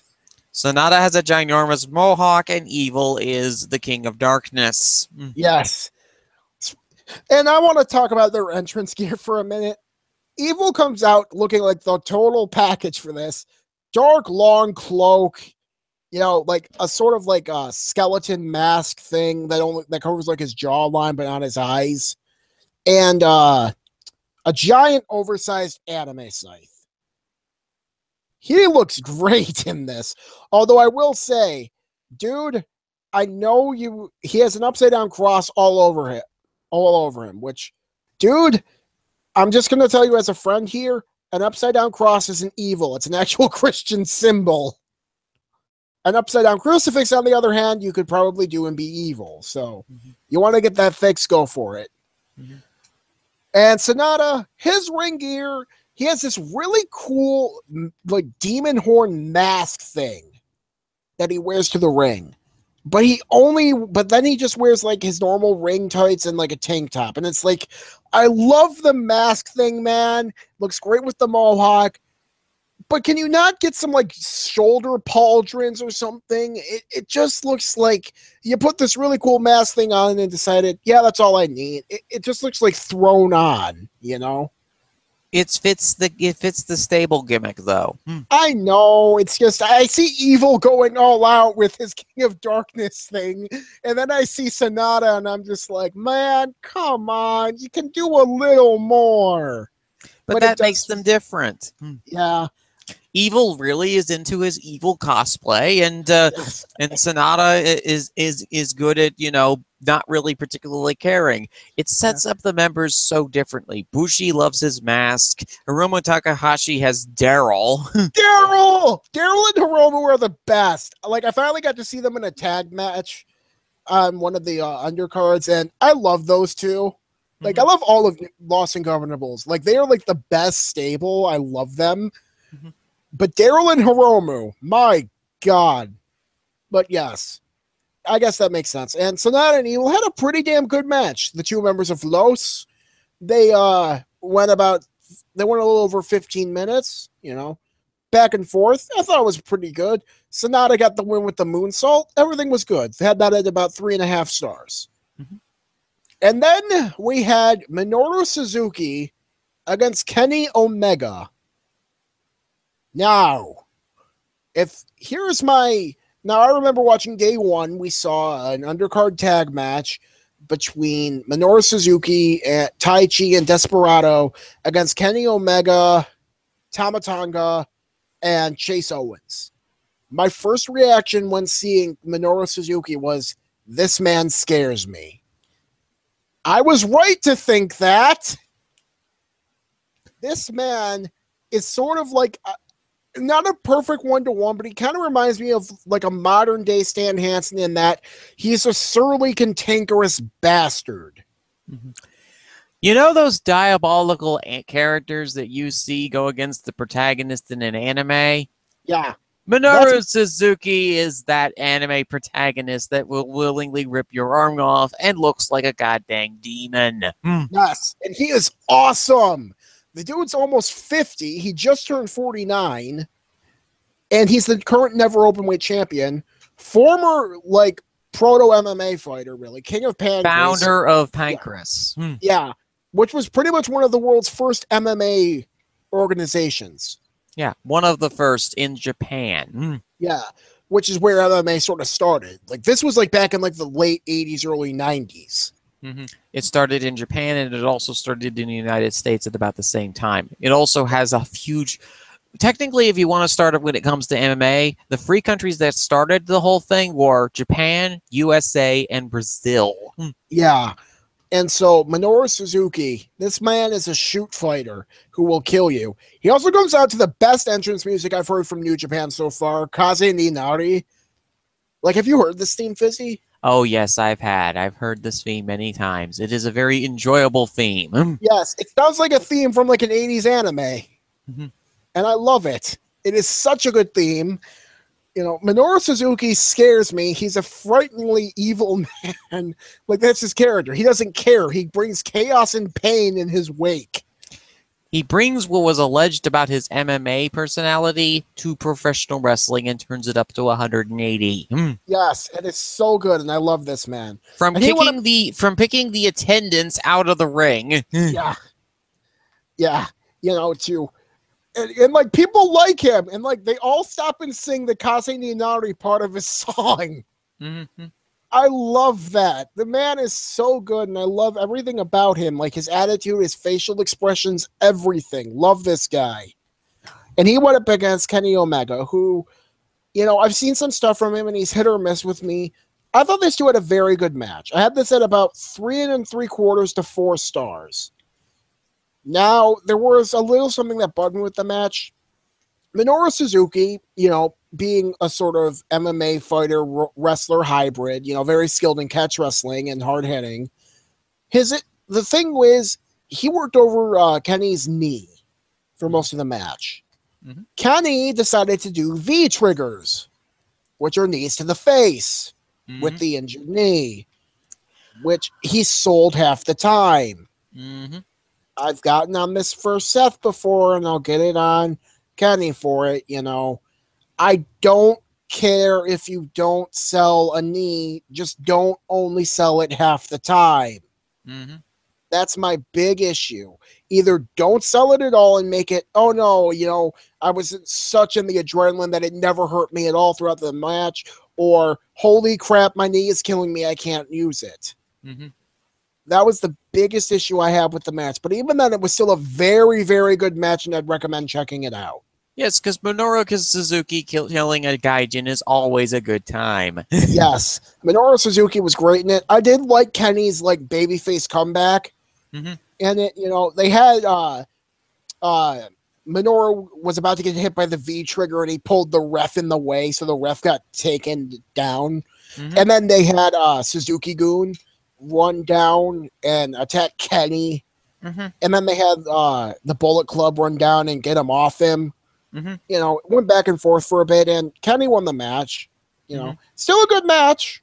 Mm-hmm. 3 1/4, 4 star, or 3 3/4 to 4 stars. Mm-hmm. And those are the first 2 days of the G1. Did you talk about Naito Ibushi? Yes, I did. I did mention that. Mm-hmm. I can't really describe that in words how good it was. All I can say is 5 stars, sign up for the world and watch it. Mm-hmm. Especially for Tetsuya Naito. For those of you who might recall, or for those who have lived under a rock for the last few years, Tetsuya Naito used to be known as somewhat of a bland, Stardust genius babyface. Yeah. Then he went to Mexico, and then he became ungovernable and turned his character in a complete 180. Yes. Naito has so much charisma. He has more charisma than pretty much anyone. I mean, the only one I can see rivaling him is Hiromu Takahashi. Mm-hmm. Those two. And the therapy cat known as Daryl. Yes, I love Daryl. Daryl! Love him in Hiromu. But yes, Naito is so good. Everything he does is filled with charisma. The way he moves, the tranquilo, the way he acts, the way he opens up his eye wide with his fingers. Oh my God, the man is great. Which is funny because that was actually a part of his Stardust Genius persona, the eye taunt. Yeah, he is so good. Mm-hmm. Here's the funny thing. In Ibushi's big return match, guess who got more cheers? Naito. Yeah. Someone put it this would be like if CM Punk came back to face AJ Styles and AJ Styles got most of the cheers during the match. Mm-hmm. That is the comparison. That is how damn over Naito is. Mm-hmm. That is how good he is. It was great. Oh, and there was actually one match I forgot about. How could I forget about this one? Because it was hilarious. We had Okada, the reigning IWGP Heavyweight Champion, against great comedy man Toru Yano. The Sublime Master Thief. Yep. Love this match. Love it, love it. As a match itself, it wasn't very good. Well, I shouldn't say that. It wasn't bad. It wasn't great. It was an average match. In and of itself, it was a 2.75 star match. Mm-hmm. As a piece of comedy and entertainment, this is 4.5 out of 5. For those of you who are familiar with Japanese manzai comedy or Japanese comedy in general, this is a match for you. Yes, it was hilarious. We had Okada getting exasperated by Yano and his antics. Yano using every dirty trick in the book to try and get the win. I love this man so much. Mm-hmm. Yano, and I mean, Okada did great. Because Rev Kane put it, he made the match work around Yano's comedy. He made the comedy a big part of the match, and it was great. Mm-hmm. So funny. There was this one spot where Yano was in Chaos as well with Okada, and they each came out with one of the two lead bookers of New Japan, who are both members of Chaos. Okada brought Gato with him. Mm-hmm. Yano brought Jado with him. Mm-hmm. So on the outside, Yano went to low blow Okada, and he was so used to doing it with both hands, he actually got Jado with it too, and it was hilarious. Mm-hmm. Yano is amazing. He walks to the ring plugging his merch. Getting the ring announcer to plug his merch. Mm-hmm. It is amazing, and I love it. Mm-hmm. So Yano is great. Okada is great. This match was a hoot. In terms of wrestling itself, you need to watch it. No, And if you want to have a match that's about 10 minutes long and you want to laugh your ass off, watch this match. Yeah, and even if you are a major fan of wrestling, a good comedy break is always good for you. Yep. And I feel like that's the great thing about Yano. Like others have pointed out, because I'm still new to this stuff, but as others have pointed out, having a Yano in the tournament is good.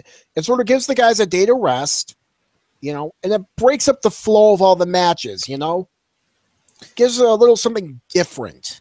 And also, Yano's actually a pretty good, technically proficient wrestler. He is. It's just he does comedy so much better. He's basically the giant, you know, he's the bandit villain that you face against in the very first arc of an anime fantasy arc. Yeah. He's kind of, I could see that. Or he's kind of like the bumbling henchman to the main villain of an arc. You know? And I kind of get the feeling that's why Okada keeps him around, because he makes him laugh. Yeah. You know? And the ending to this, like after the match ended, Okada did his Rainmaker pose and Yano did his shrug. I thought that was great. I love Yano so much. And Okada's still pretty cool. Like, I feel like Okada works better as a smug heel. You know, but I still enjoy Okada. Yeah. I like Okada. He's a very likable person. He's a he's a total family person. Yeah. You know, I don't know what the hell he's done with his hair though, because like I said, I haven't watched in years. And last time I watched, he had like brunette or like dirty blonde hair. It's gray now, like a silvery metallic gray. I guess he's been playing a lot of Final Fantasy lately. Yeah, I don't know. According to Rev, he dyes his hair crazy like every year or so. So yeah, his hair was actually purple at one point. Oh my God, I love this man. But, you know, I have no idea what's going on with the hair, but I love it, you know. And those are the first 2 days of the G1. I'll just quickly mention the results for day 3. I haven't watched it yet, so I don't know how good these are or aren't. In day 2, we had Goto against Nagata. Goto won. We had Ibushi versus Sabre. Ibushi won. I've heard that's a very good match as well. We had Makabe versus Ishii. Ishii won. And then we had Naito versus Yoshihashi, and Naito won. So those are the quick updates for day 3. I will watch those later and probably post a thing on Twitter saying, or in the daily saying whether I like them or not. I have heard good things about Sabre and Ibushi, so that'll be one to check out. But yeah, first 2 days of the New Japan the New Japan G1, very good. Day 3, I heard some good things about it, and I'm looking forward to it. So that'll be good. And, you know, do we want to talk about AAA and their fuck up this week? We'll wait until next week on AAA. We'll devote some time to that when we talk about Battleground on the review. We're going to talk a minor update on. We are 13 days into the Nagoya Basho. Hakuho is currently in the lead with Oyama behind him. However, there was apparently some controversy on today's edition of the today's day of the tournament. Yep. I'll get into this right now because I watched the match. Aoyama took on Kagayaki. Aoyama, it looked like he might have stepped out while Kagayaki wasn't out yet. And then it might have happened that he didn't step out. The judges had a replay and they said, you know, he stepped out. That's why Kagayaki wins. Then he changed it immediately to no, he didn't step out. That's why Aoyama wins. It was a total mess, and I have no idea what happened. I have no idea why they didn't just call for a rematch. Because it was very close. It really was. It looked like he might have stepped out before Kagayaki hit. It looked like his heel might not have been out. I don't know. It was a giant mess of an ending. And it's, you know, I hope it isn't a match fixing thing, because something to keep in mind. I don't think it is at all. I hope it isn't, because Aoyama is the only guy who can, well, there are people who could mathematically beat Hakuho or in this tournament, but in reality, Aoyama is probably the only one who could at this point in time, because he's only one win behind. And then this happens, and it's just a mess of a finish. I have no idea what happened, you know, and for those of you who don't know, Sumo had a huge match fixing scandal back in 2011. A lot of people got banned, and the entire tournament got canceled and turned into an exhibition. Yep. So hopefully we figure out what the hell's going on here. Mm-hmm. Hopefully it was just a little innocent mistake. I think it was just a technical error. It was a technical issue that happened, and I need to see the match for itself in order to judge. But if Oyama kept his feet off of the sand outside, then I won't have a problem with it. Yeah, it was a very, very close call. So, and there's one other little bit of info we need to give you. Hakuho Uber Ali's forever now, because Hakuho won today. He is now the all-time winningest sumo ever. Beating Kaito. Yep. He is now all-time in terms of wins with 1,048, which is incredible. He's won the most tournaments. He has the most wins all time. The dude is just great.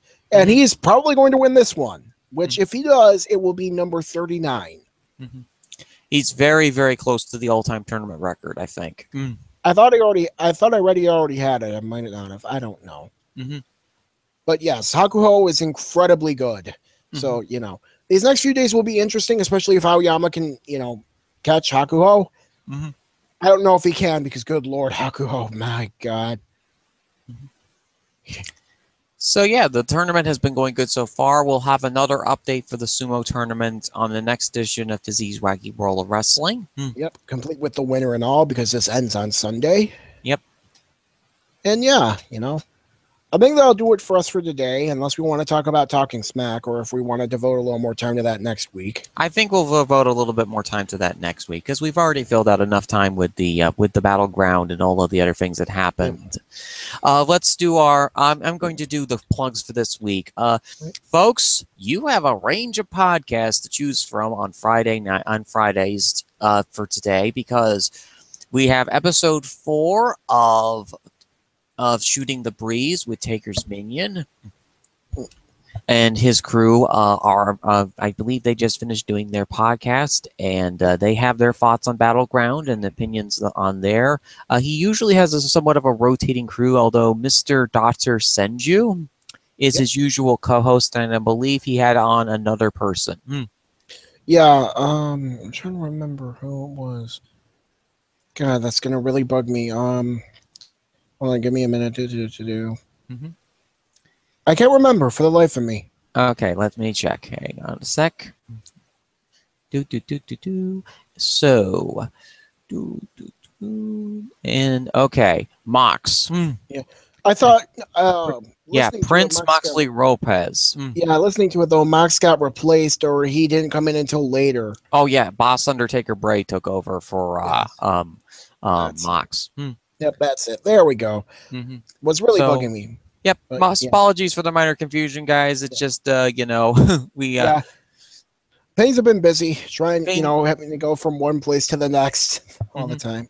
Yeah. So do you have Shooting the Breeze, which airs on 10 a.m. Central Time, 11 a.m. Eastern Standard Time. There's Us, which happens at 1 p.m. Eastern Standard Time, with a slight time delay here and there because, we're getting things set up as we go along here. And then finally at 9 p.m. Eastern Standard Time, we have Two Guys, One Sport with Crazy Chris 576 and Curtain Jerker. Now, those are the free unaffiliated podcasts. On Wednesdays, there's Wednesday Night Shooting with Tanya and Andrew. On Thursdays, there is Not Your Demographic with Aaron and Stella. And on Fridays, you have Rudo Radio with Mark and Nick. I'll check out all of those podcasts along with Cage Side Speaks, which airs semi-weekly. And in addition to all of this, we also have Big Money Talks, who just came back from his hiatus this past Wednesday or Thursday. Give him a listen. He's a good guy, friend of the show. And one of the only people who I think does solo podcasting for the site. Unaffiliated, I should say, but Yeah, he does his own little podcasting solo, and his opinions are always very interesting to listen to. So give him a listen too. I think that about covers it. Yeah, that about covers it for this week's edition of Fizzy's Wacky World of Wrestling. We have made it to 20 episodes, and thank you so much for watching on this edition of the show. We really greatly appreciate the support. I mean, we're one of the smaller podcasts here on the site, and And thanks to those who listened to the latest edition of Cage Side Speaks. I was very happy to have Chris and Leap Saxon on for this edition of the show. That particular edition of the show is available right now on the Cage Side Seats YouTube channel. You can listen to this here at the link on CageSideSeats.com, or you can go to the 14 Fizzpatrick YouTube channel and listen to it from there. You can follow us on Twitter at Fizzpatrick14. And at Cusmano_Sal, all lowercase. And we thank you once again for watching, and we'll see you on the next edition of Fizzy's Wacky World of Wrestling, where we'll talk the reactions of Battleground. And more of the G1. And more sumo. Yep. And if we still have time in the day, we'll talk about AA and their massive fuck-ups, and Talking Smack and its cancellation. Yep, we'll get to those next week. But until then, have a good day or night, ladies and gentlemen. We'll see you next time. Bye, guys.